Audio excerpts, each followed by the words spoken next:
Alright, we back. More C Sports Talk. We in the building. Appreciate everybody for checking in, hitting that subscribe button, bell icon button.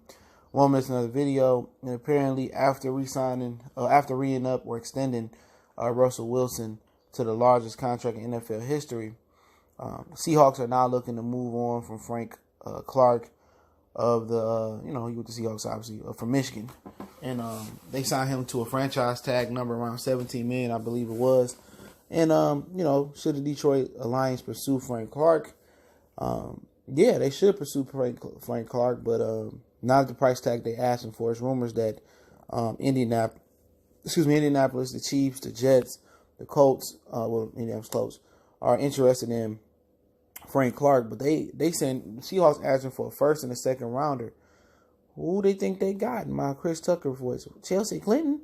You know what I'm saying? They asking for a first and a second for Frank Clark. I mean, I thought the first was a little bit extreme, but at the end of the day, they can keep him, because obviously they can't re-up with him, right? Because they probably ain't got the cap space and they're a cheap franchise if you ain't peeped. So I'd be like, go ahead. You know what I'm saying? Go ahead and just and then keep him, because next year he'll be on the block. We can wait. Before I give you a first and a second, then I got to extend this dude to a contract. You know what I'm saying? So it is what it is. They say that they've been in talks with the Colts, the Chiefs, and the Jets, and they say it's possible that Clark goes. Excuse me, hold on, give me 1 minute. It says it's possible that Clark goes down early this week, shaking up the draft. It's been reports Seattle have sought a first in return for a pass rusher. I heard a first and a second as well too. So he got his franchise tag is $17 million this year.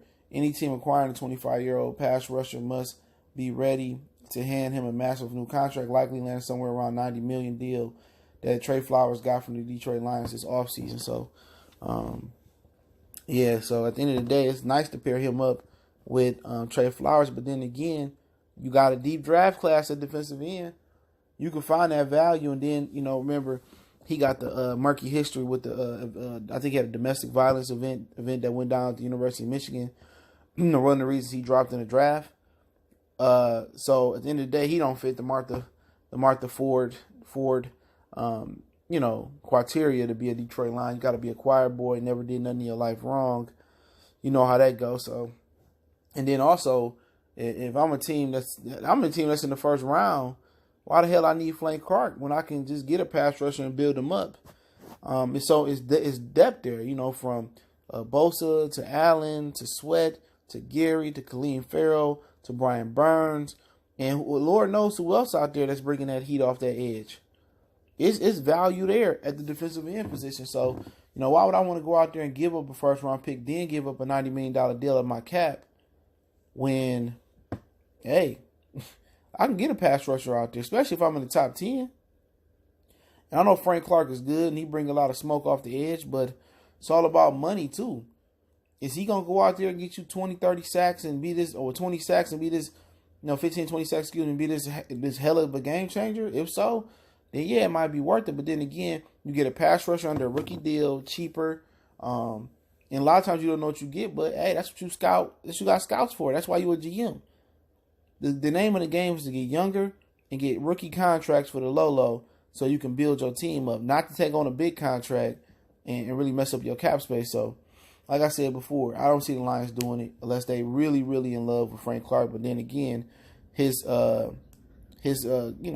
conduct, his off the field, going back to college is going to be a problem with Martha, man. And that's just my humble opinion on it, man. But yeah, it's crazy out here, man. So I think no for the Lions, obviously, because they sit in the A spot. They can get a pass rusher. They can get pretty much what they need right there at the A spot of moving back. Brian Burns, Khalil Farrell. I mean, you got a lot of guys that's under the radar. You just got to be able to scout.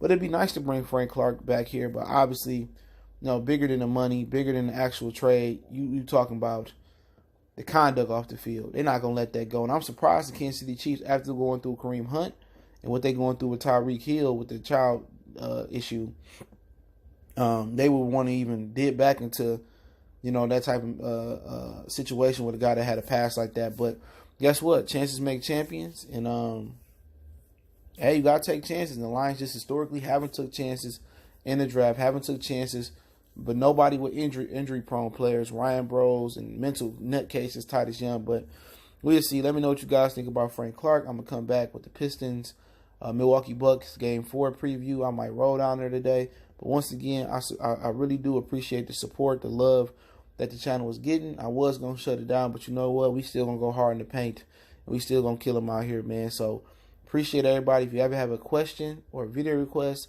or anything you want to get in touch with me about, you can reach out to Facebook, Instagram, Twitter, or you can reach out to the email. All those links are in the description.